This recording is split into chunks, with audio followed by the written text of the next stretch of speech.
Hi there, welcome to iTWireTV. Today we're speaking with the BirdDog CEO, Dan Miall. Thank you for joining us, Dan. Really glad to be here. It's fantastic to be on the show. Yeah, thank you. So I guess let's start, Dan. Tell me, what's the Dan Miall story? Well, the Dan Miall story is actually, I think it's been quite a fun career that I've been through. If I go back right to the very start, straight out of high school, the very first job I had that was in the professional space was with video. And that's really been the theme the whole way through my career. I kind of got hooked on it. Back in the day, that was with computer capture cards. It was the very first time you could actually capture video onto a computer. I'm dating myself here. They're ISO cards, which are the old 16-bit little capture card things, and it was quite a science back then as far as trying to make these machines work. And I kind of worked my way through from a technical perspective, really. So I started out being more of a tech support person and making these systems work.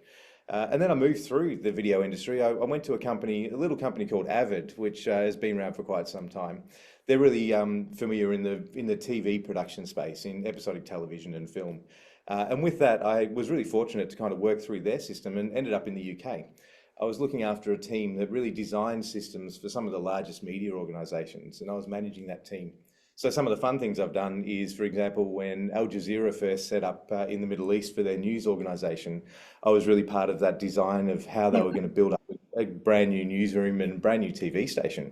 So that was pretty fun. Another one that was quite fun was when Oprah came to Australia. I set up her entire home away from home from a production sense with all of her 200 entourage from go to woe. So that was a bit of an exciting point in time. Yeah. Moving forward from there, once I moved on from the Oprah episode, was really almost immediately after that, I with another co-founder started up a distribution business. As I said, I've always been kind of on the techie side, so getting right into finding the best kind of equipment that we could bring in to Australia and sell to the Australian market for video production and television and photography as well. So that was really quite a successful business, Blonde Robot.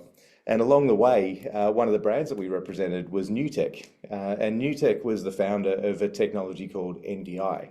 And that's really where the story that I'm in now starts from, is that BirdDog is our current company. And that's really founded on the fact that this NDI protocol was announced back in 2016. And the first thing I thought of is I want a product that can work with this as a piece of hardware. And of course, being a brand new thing, that wasn't available. And so from there on in, it was like, we need to do this. And that's where BirdDog came from. And really, the rest is history. This is where I am. I started up BirdDog back in 2016, and it's really exciting, everything we've been through right through till now. Yeah, well, that's wonderful. That's an exciting journey. I enjoyed hearing that a lot. You've done some amazing things. So, BirdDog, I've got to say, that's an unusual name. I guess, can you tell me where the name comes from, but also, what does BirdDog do and what are the services that you provide? Absolutely. So BirdDog, it is a funny name, and I've got to tell you, it was pretty nerve-wracking the day that we announced this company. People are going to take us seriously. The backstory is, firstly, it's memorable. Once you hear it, you're not going to forget it. But the real kind of the reason for the name is, if you're a hunter, you've got a bird dog. They're your faithful assistant. And so for us, we see ourselves in video production and broadcast is we're your faithful assistant. We help you get things done. So BirdDog is your bird dog for video production. In terms of what we do and the products and services that we offer, like I said earlier, we started out with the idea of making a piece of hardware that could work with this protocol NDI. Now, NDI is a way of sending audio and video in high quality and low latency, so really fast, over a regular computer network. And that might sound like it's pretty expected, but back in 2016, for broadcast quality pictures, that just wasn't possible. And so when NDI came out, I was on a mission to put that into a chip that we could put into a device that could be on the back of a camera or convert a computer signal into this network protocol. Instead of having this spaghetti of TV cables or a production truck, all of a sudden with NDI, you can do that just through a regular computer network. So along the way, we've built out a whole range of solutions. It starts out with our converter products, which can take any kind of video source, whether it's a camera, whether it's a computer, whatever kind of video you've got, and convert that into NDI. And then that can be accessible anywhere. And then along the journey, we've gone right into the camera business. And because of my background in Avid and all these post-production and production environments, we set out with a mission to make these network cameras be broadcast quality. And if you look at our cameras, quite often you'll sort of see them and they look suspiciously like a security camera. The fact is our little cameras are actually a broadcast camera in disguise. And that's really been our success, is making high quality products and pictures that can run over a regular computer network. And for me, really, I'm obsessed about making solutions. So we make these converters, we make cameras. We've also got software that joins it all together to make it as easy as possible to make a video production. And if you like, it's kind of an often used word, and I'm a little embarrassed to use it, but democratizing the way that you can make a video production. Instead of having a studio with these giant cameras and having production trucks at sporting events, you can just run it over computer networks. And these days, we're really getting into Wi-Fi as well. But for broadcast quality pictures, we make it accessible for a whole lot more people to do high quality, really engaging productions. Yeah, wow, that's interesting. And so you've talked about NDI, so network device interface, I believe. Yeah, okay. And so you talked about how that allows you to have broadcast quality over a network. That's really interesting. So obviously that's paid off for you. You mentioned you were on a mission. Well, I guess what back then in 2016, what I guess led you to see that that was the future and to want to bet on NDI technology? Yeah, I think I've been fortunate enough to see a number of different shifts in technology. So, back in the day, of course, when I started, it was SD video, then we went to HD, then we went to digital, and now we've moved to 4K and beyond. And this to me felt like a very similar kind of process, but much more profound. It wasn't just making extra pixels, it was changing the way that video production could be done. Mm. So for me, as soon as I saw it, initially when I saw NDI work, it was going from one computer to another, and I got it. You could see it was giving you effectively zero delay, high quality pictures. And before then, you'd have to use really expensive video production gear, either SDI cables, which are kind of high end video specific, or people would be more familiar with HDMI. But those have a whole lot of limitations. There's a lot of cables, and everything's only single point to point. The beauty with NDI, and really where it started out, is one cable kind of does it all. You've got a network cable, that little blue cable that everyone has all over the place, and they kind of end up in your sock drawer for some reason. Well, they do mine anyway. That cable can provide power, so it can power the camera. It can provide, now we're sending audio and video over that signal, over that one cable. We can also robotically control the camera. We can add in audio intercom. We can do all sorts of things just with one cable, and it just drastically simplified the way a video production could be done. So as soon as I saw it, it was like, this is the future of how video can be produced. And that's really where that mission started from. And of course, it was pretty much, it was in the ether at that point. It was a theory, and it was a kind of an idea. But now, as we fast forwarded, these last 8 years, it's really turned into something that's becoming more and more commonplace. Is that people aren't expecting to have big racks and racks of SDI equipment. It's running more and more over networks, and increasingly remote networks as well. And NDI's had a lot to play in that. And I like to think that we've had a lot to do with that as well in demonstrating how that can be usable and achievable. Yeah, that's wonderful. So I guess in practical terms, then, I guess what are some of the typical use cases that you're seeing people use this technology for? Look, anything really, and that sounds really quite vague. The reality is that kind of where we started with NDI is it's a live production format. So anyone that wants to do some kind of live event, that could be a training event, or it could be a company all hands meeting, that kind of stuff.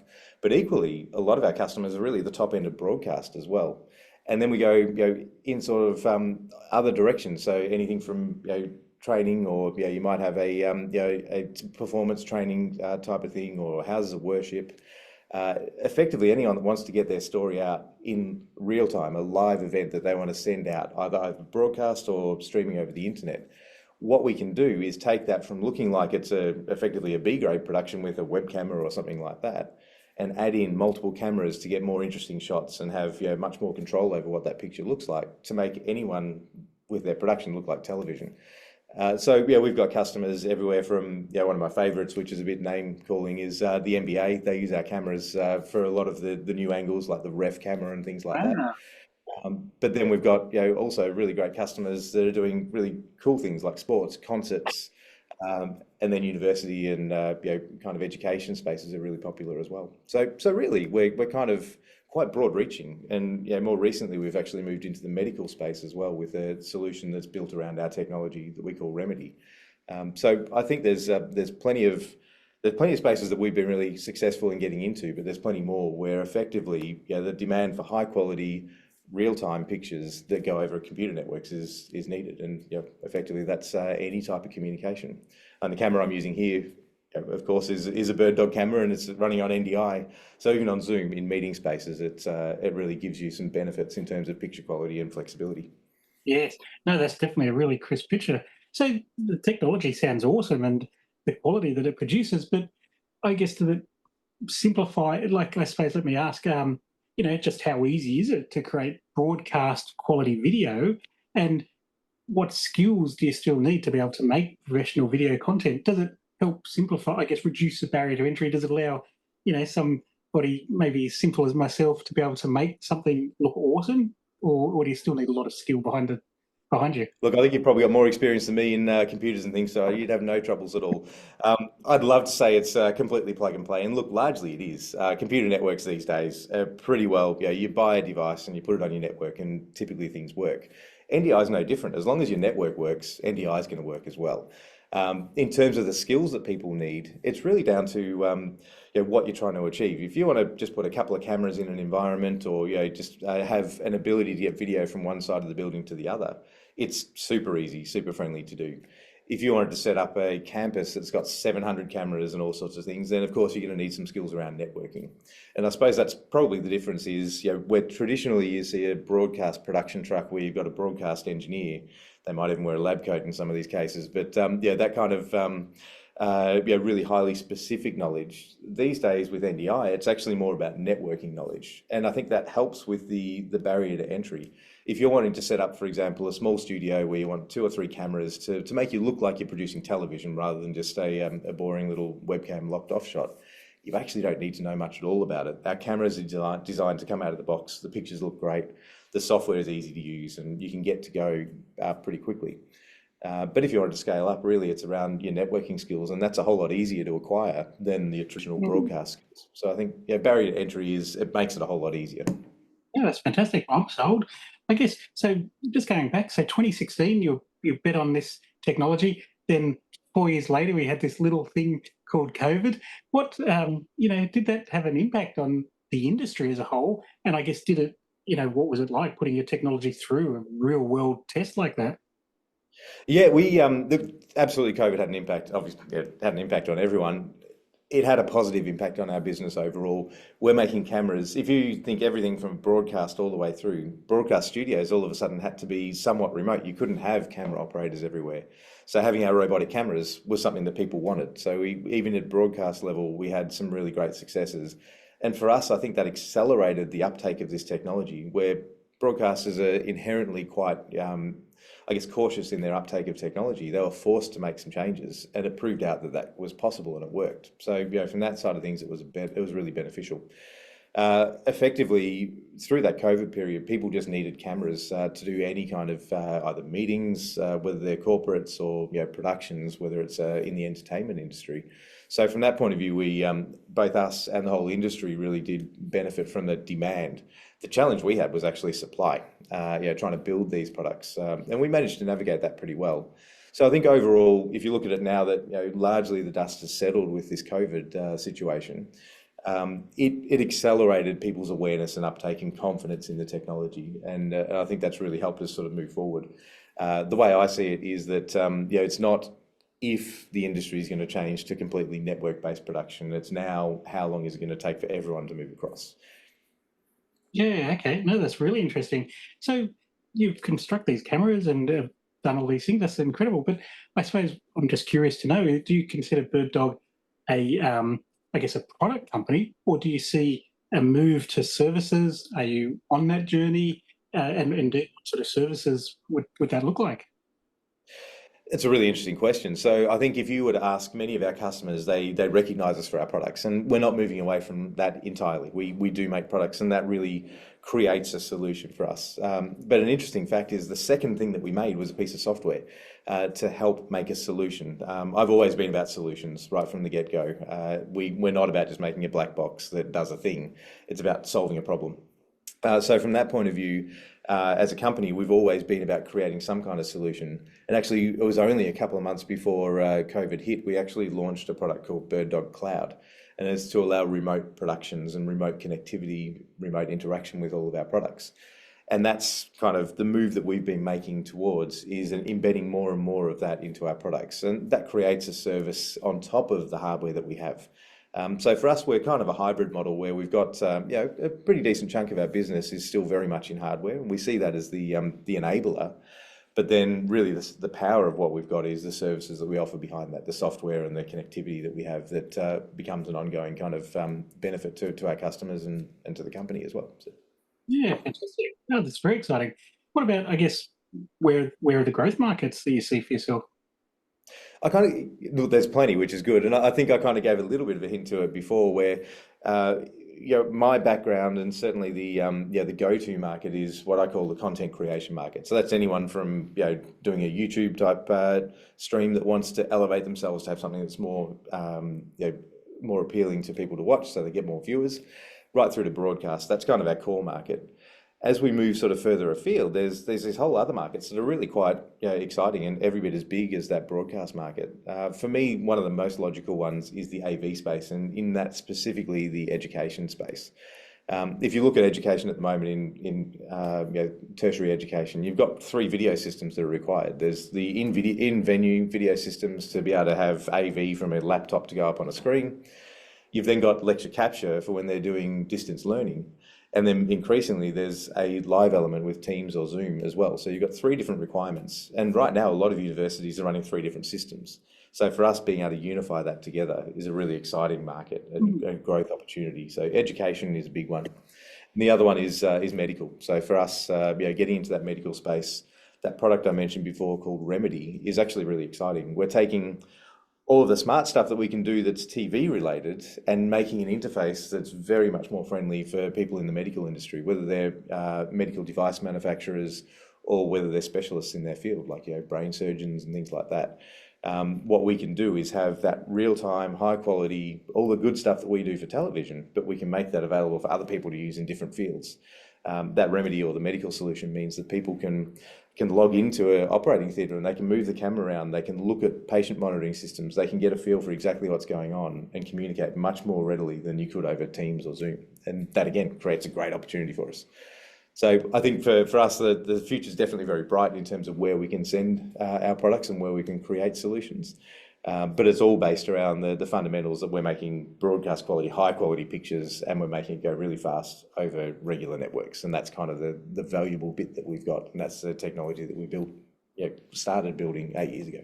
Yeah, that's fantastic. So that's been an exciting journey, I guess. But is this, I guess, have you reached the capabilities of what you can do there, or is there more on the innovation front? I guess what's the next innovative stage for BirdDog? All I can say is I wish we could make things as fast as we think of them. As with everything, innovation keeps going. I think right now, in a lot of ways, the video industry in general, whether it's any of those fields that I've spoken about, what we're doing is we're replacing existing kind of know-how and ways of doing things with another way. So new network cables rather than SDI or HDMI cables, and network switches rather than video routers. But I think the exciting bit's still to come because we're still producing television in the same way we used to. There's still a central brain that's kind of doing the vision switching and a piece of software that's kind of managing that. The way I see it is that now we have a computer network that's anywhere in the world. Any point can be joined to any other point. Those graphics overlays, the decisions on what gets switched and the way television gets produced is ripe for changing as well. So as far as I'm concerned, we're kind of just at the very step of what is really going to be a much bigger shift in terms of how we're actually making TV and how we're producing it for each individual to watch. Because you might not want to watch exactly what I want to watch. At the moment, we've got this concept of broadcast. It needs to be much more customized, in my view. And I think we can. AI as well as all these networking capabilities really bring that into the possibility, into the realm of possibility. Yeah, well, that's amazing. Dan, you've taught me a lot of things, and it's been really fascinating. Everything I thought to ask, you've told me. I guess, is there anything else on your mind that we should know about BirdDog or about yourself? Or do you think I didn't know? Look, I've really enjoyed having a chat. So from my point of view, I think we've covered a lot of ground. For me, I just think that as an Australian company, I'm really excited that we're able to take this to the world. We're not just selling these products in Australia. We manufacture these products. We go up against some of the biggest names out there, and because we've got this innovative way of doing things, we've managed to get ourselves out there around the world. We've got offices in the US and all over Europe, and we're really quite recognisable throughout the industry, and I think that's pretty exciting. But moving forward, like I said, for me, I really think we're only just getting started in where video is going. There's different ways of consuming things, different patterns, and COVID's kind of pushed that along a little bit, but also just the connectivity that people have these days allows us to do a whole lot more things. So I think it's pretty exciting where things are heading with video. I don't think traditional broadcast is necessarily going to stay as it is, but I still think there's a great opportunity there for anyone in the media profession, but also for people wanting to get in. There's some really cool opportunities as we move forward. Yeah, brilliant. No, that's wonderful, Dan. And if anybody listening, reading, want to get in touch, how would they? What's the best way to get in touch with BirdDog? With BirdDog, it's bird-dog.tv. Actually, that's our old URL. It's birddog.tv without the dash. I think they both go to the same place anyway. So. Wonderful. Oh, that's been fantastic. I've really enjoyed talking to you, Dan. That's been really exciting. And yeah, your image is awesome.